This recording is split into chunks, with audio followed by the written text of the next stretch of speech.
we have such an opportunity in the age of technology to get the message of Jesus out to the world in new and creative ways. And instead of looking at this like it's a big scary thing and intimidating, we want to help you take the baby steps to improving technology in your church to get your message out to the world in the best ways possible. So we'll dig into the first one. Nolan, unless you have anything else you want to add? No, great questions. I'm excited. Yeah, fun. Me too. So the first one, and this is coming quite a bit in kind of different varieties and different forms, and we'll talk about that here in just a minute. How do churches get lyrics and motion backgrounds on their screens? Great question.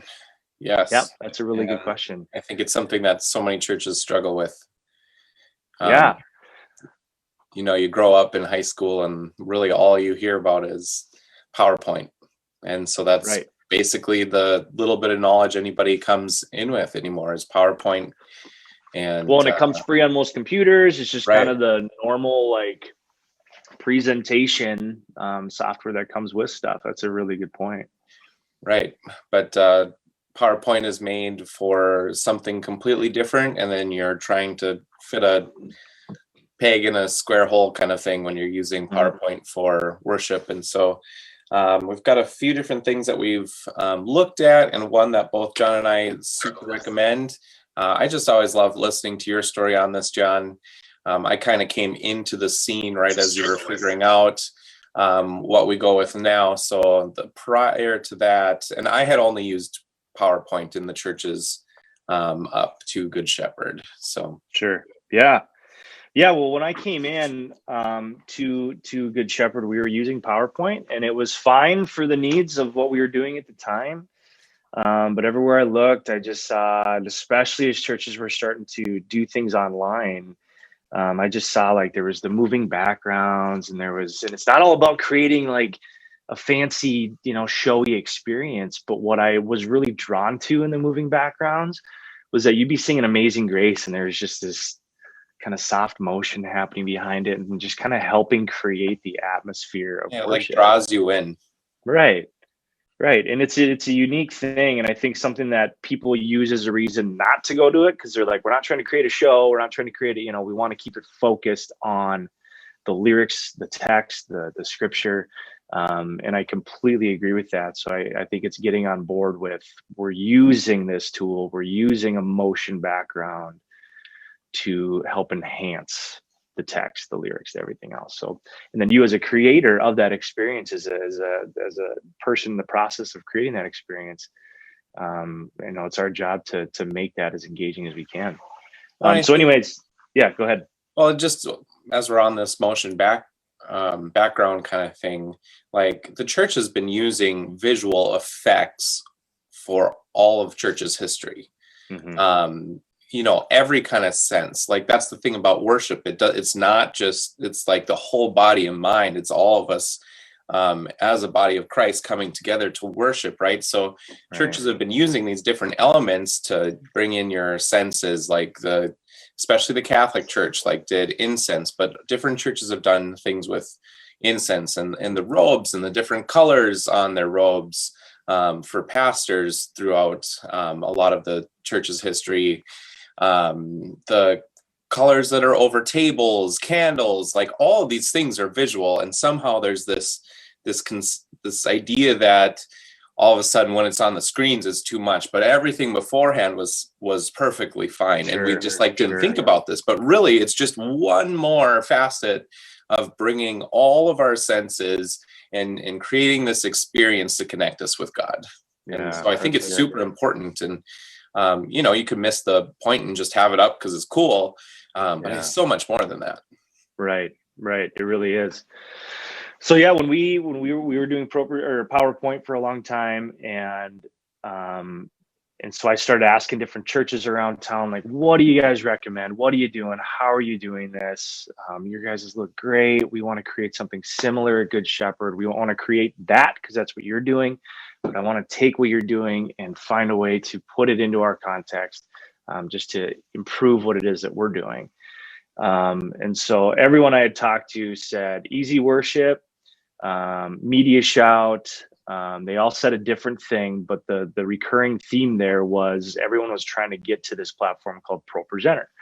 And some of the bigger churches were already using ProPresenter. They said ProPresenter hands down, it's the best one. And I was like, okay. And so I just use that information. Everyone is either on ProPresenter or trying to get to ProPresenter. And don't get me wrong, Easy Worship and Media Shout are great platforms. You're not doing anything wrong using those. They're fantastic. But when it comes to just full platform capability and stability and how robust it is and it's full of features, we would hands down say it's ProPresenter. So we started moving to that, and it has completely changed the game of our in-person worship experience. We've been able to put those motion backgrounds in. They come with very intentional fading abilities and things to just really give you those moments that you're trying to create as worship leaders and pastors. And so we found hands down right off the bat, it saved us a ton of time. You know, one of the tools that blew my mind right away was they have what's called a Bible engine built in. So I had found myself copying and pasting the text every week from BibleGateway.com or wherever, or for early on, I was typing in the text every week that we needed on the screen. With ProPresenter, you literally type in Luke 8:1-8, and I think that's our gospel this week. That's why it's in my head. And you just type that in, and then it just goes. It creates the slides for you, which I was just mind blowing to me, because for so long you just didn't think twice. You just did what you always did, and made the slides live each week. And then the other thing they have is an integration with Song Select, which is a product of CCLI, and which most of you already have or should already have. And if you don't, definitely look into getting that, because that's your overall one of the licensing programs that you should be having. But they have a program called Song Select, and now I can go in and type in Amazing Grace. Clearly that's my favorite song. I keep referencing Amazing Grace today. Beautiful Savior, we're going to say that. But you can go in and type in Amazing Grace, and it will create the slides for you. And again, the amount of time you're saving using a program like ProPresenter is just mind-blowing. Hours and hours. Like this isn't like a 5 minutes or whatever. This is hours and hours of time saved. It's intuitive for your teams, for your volunteers to learn. But just like we talked last week with Planning Center on how worship leaders and different leaders in the church created Planning Center for the church. This is similar. These aren't techie guys who created a product and then sends it to everywhere, to churches, to schools, to businesses. This is church leaders who saw that there was a need in the church for good presentation, right, and then created it around the features, the needs of worship leaders around pastors, so that it's made for the church. I have it set up now where there are folders within ProPresenter that are connected to a Dropbox that my pastors have, that they can put in their slides for their sermon and anywhere in the world into that Dropbox folder, and it automatically puts it into ProPresenter in the worship space. Right. I can be working on it here and put it in my Dropbox, and it'll automatically upload in the church. And so it's not like, oh, how am I going to get time to do that? Or people are already in there, I'm not going to have time to get it done. It makes it so simple, and just saves that time, saves the headaches of how it works, and finding ways to make it look nice. And the Bible thing, like you said, where I don't actually use that a lot, but every week. But not, and it's not just one Bible. You can go through any Bible version that you want, any kind of translation, right? Which is nice. Like, oh, I really want to use the Message translation. Let's do that here, and then that pops up. Right. I'd like NIV for this. Okay, switch it. Okay, here's that. Right. I mean, it's just yeah. And as you're implementing, so just part of my story, as we started bringing in ProPresenter and kind of changing and getting intentional about what the visual experience was in the church, it's testing it. It's putting up a song, seeing what it looks like, walking around the church, sitting in the pew where a worshiper would be, and going, is that text too big? Is it too small? Is it legible? Is the background that we chose for that song a little too bright? Does it need to be darker? These things all seem like obvious things, but if you don't take the time to actually dial those things in and be intentional about it, you're going to end up with a distraction in worship. And it's kind of our tech team's motto is eliminate distractions, make it as easy as possible to worship, to hear the word, to hear the message, to sing along with music. So that all is part of that process of being intentional. Yeah, I think that as a worship leader, one of my favorite things of it is the confidence screen. So something in ProPresenter now is that you can have a display that the congregation sees. So that's the lyrics, and then it'll have the backgrounds that you choose, but then you can set it up so that anywhere else. So for me, as a worship leader, you're all facing here and seeing the lyrics behind me as I lift up a song, but I can see the lyrics without the background in big font, customizable, and also the next one. Same as if you are a pastor, you can see what you're preaching on now, and then you can have what the next slide is too, so you can continue to have that seamless transitions between what you're doing. I love that. I think that's been my favorite thing. Right, for sure. That's huge, and it's really helpful tool. And the other big benefits, so we've been talking about how this affects in person, which is huge. It's the reason we went to it in the first place. But the other big benefit is when we went online, and when the things you can do with it online are pretty endless. You're going to be able to take your output that you typically be sending to your screen to be projected. You take that video output off your computer, and then you'd run it into whatever your streaming system is. So last week we talked about 3 different streaming systems, and all 3 of those streaming systems, really your most basic one that we recommend to the most advanced one that we'd recommend, all work very well with ProPresenter, and ProPresenter itself makes those streams much more worshipful from the receiving end. You know, if you're at home watching on the couch, one big question we all had when COVID hit was, okay, we've live streamed us, you know, speaking, or me on a guitar, and you know, whatever it is, how do I get lyrics onto the live stream for someone to sing along at home? Well, ProPresenter is what you'd need to do that, and to feed that into your live stream, so people can be reading along with the lyrics at home. And ProPresenter has, you know, endless amounts of customization when it comes to if you want the lyrics big in the center of the screen here, if you want them down here at the lower third, however you want to do it. If you want to have a motion background, if you want to have the pastor here with his text on the bottom of the screen, there's just a lot of options that ProPresenter mixed with your live stream software can accomplish.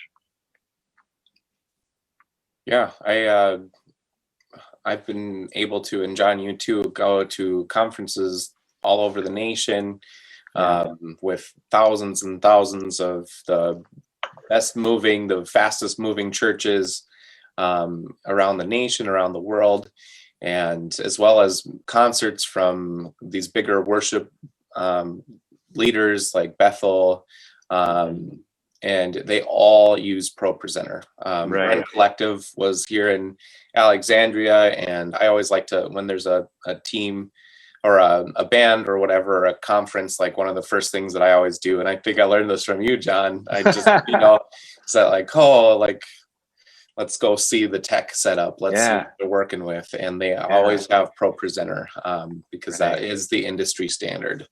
Yeah. I just when I first learned that was exactly doing what you're doing. There's a concert at Bethel. I don't remember who it was, for King and Country or something. Somebody was here. No, it wouldn't have been that one. I don't remember who it was. That's going to bug me who it was because it was awesome. But anyways, I went back to their booth and I just asked, because we had just moved to ProPresenter at Good Shepherd, and I was excited about it. And so I was talking to their tech guy, what are you using to display all this? He's like, have you heard of ProPresenter? And I'm like, what? Like, that's what I use. Like, that's so cool. Right. You know, in terms of technology, what I found fascinating about that was you think like, oh, we're this, you know, smaller, mid-sized church. You know, we can only use kind of this stuff, you know, because this is what we need here. You know, in terms of like soundboards, and, you know, you go to these big arena shows and they use this brand because it can execute this. But it was just interesting to see, like, that's one thing that's an amazing solution for a small church and for a national touring band. I mean, it's the same because it has so many capabilities packaged into one software, that it kind of transcends the sizes and the just the expectations, I guess, overall. And I'd say for what it can do, the price point for it is really quite reasonable. Here, I'm going to share my screen as you're going into this, Nolan, and we'll show you ProPresenter's website. Can you see that? Yes. All right, so this is ProPresenter's website, and we'll even walk through the costs with you just so you feel pretty educated and equipped to dig into this on your own. And again, everything we talk about, these are our experiences, our recommendations. Like, do your research, email us with questions that you have. But this is just definitely the stuff that we've learned along the way. So ProPresenter, which is made by Renewed Vision, what you see up here on the top. Renewed Vision is the creator of ProPresenter, and they have a free trial version that you can use and try things out, see how you like it. So obviously start there, dig in a little bit, build out a few songs, see what it looks like. Houses of Worship. They have for $400, and that's a one-time fee. I've been asked if that's a subscription, a yearly thing. That's a one-time fee. But they do have, whenever they release the new version of ProPresenter. So they just went from ProPresenter 6 to ProPresenter 7 about a year ago. There was an upgrade fee. So that'll just be a decision you'll have to make kind of as you go. When you're ready to upgrade. Like anything for me, I always wait like 6 months when an upgrade comes out. Sometimes a little less depending on which company it is. But I always want to give them time to work out the kinks and get things situated and get a few updates from that upgrade to make sure that I'm not, you know, part of the trial group that's like, oh, this isn't working, I need to email them. And then that's when, you know, so letting all that kind of happen first. Which 7's been out for a year now. Yeah. 7's good to go. I've been using it myself now for months and absolutely love it. So there's costs there. So check out this website, renewedvision.com/ProPresenter. Here's some videos and things you can check out. But I wanted to get down to here, this interface. It looks complicated, but don't let that scare you, because all the things you can do within this interface are fascinating and are going to save you a ton of time down the road. Right in here is where you have all your lyrics. One of the things, just to spend just a second on this part, with like PowerPoint, you have to think about it in a line, right? Like you always have to hit next to get to the next thing. Whereas that might have changed now. I guess I haven't used PowerPoint in a while, but I'm imagining it's similar where you're creating a storyline, if you will, similar to video editing where you have to get from a line from point A to point B. With ProPresenter, you're able to click on any one of these slides out of order, bounce back. My worship tech team loves me because we'll be in worship and I'm like, let's sing that chorus again, church, come on. And then our tech team, I know, is scrambling like, oh, we're doing it again, go back. So, but it has the ability to do that really well on the fly, which I think is a big deal, especially when you're in that live event situation. So it's clicking on the different things here. And down here is like a media bin. So those motion backgrounds we were talking about, everything on the top right is what's being sent to your screens or sent to your live feed. On the left is your library and stuff. So that's just kind of a quick tutorial of what that looks like. And again, it might look intimidating, like, oh my gosh, there's so many buttons and options and windows and things. But don't let that scare you. It's very user-friendly. Very natural. Like it's a natural progression of things. And I was like coming off of the last version of 6 and going to 7. I got it and then didn't use it and went back to 6 because that's where I was comfortable. And it did overwhelm me looking at it. But finally I was like, nah, I need to do this. And it was really natural. It was something that didn't take me long, and now I can do 10 times as many things as I could ever do in 6 for 2 different reasons. One, I really dug in, and 2, it just has more capabilities. And you chose to make the leap, which was a game changer for you. Yep. So something exciting, we talked about Planning Center last week and now ProPresenter today. And I don't know if you'd agree with me, John, but ProPresenter and Planning Center are probably the 2 biggest game changers that affected how I organize, how I lead worship. And so we are going to be releasing a video series for that in the next few weeks. So how-to videos, more in-depth overview, as well as this is how you do this, this is how you do this, so that you can watch this video series on either thing or both, and you would, at the end of it, be able to do anything and everything you could ever want to do. So we're really excited to share this with you. And where can they sign up, John? There's a waiting list. Oh, for the waiting list. Okay. Yeah. Go to redriverworship.com/leadership. And really it's like all over that website. So there's little spots where it says, enter your email here. So we encourage you to go there, click on the link. There's a link in this description of this video. Go there. We have a bunch of free stuff as it is, just free videos and trainings and things just like this. And on there, you can drop in your email, because that's going to be the first group that hears about when we put these training videos out. We're going to shoot them all out to that email list first, to make sure that they hear about it first, and then we're going to launch out from there. So, yeah, and it's one of those things that we made the mistakes. So why should you? Right. Not only does that take time, but it costs money. So we want to provide you with those hours and hours and hours of research and get it done. Short 10, 15-minute videos at a time. So you can understand and learn it, and but not have to go just do. Right. Like we've talked about a lot. I feel like even myself still, and this was especially earlier on, but definitely still, I'll find a great video that's teaching on iMovie, for instance, but he's trying to create something that's like for commercial or for something just it has a different goal, and so therefore the training then is like all towards whatever that goal is. And we really want to help create training and specialized training that's for the goal of church and for the goal of worship and creating great worship experiences.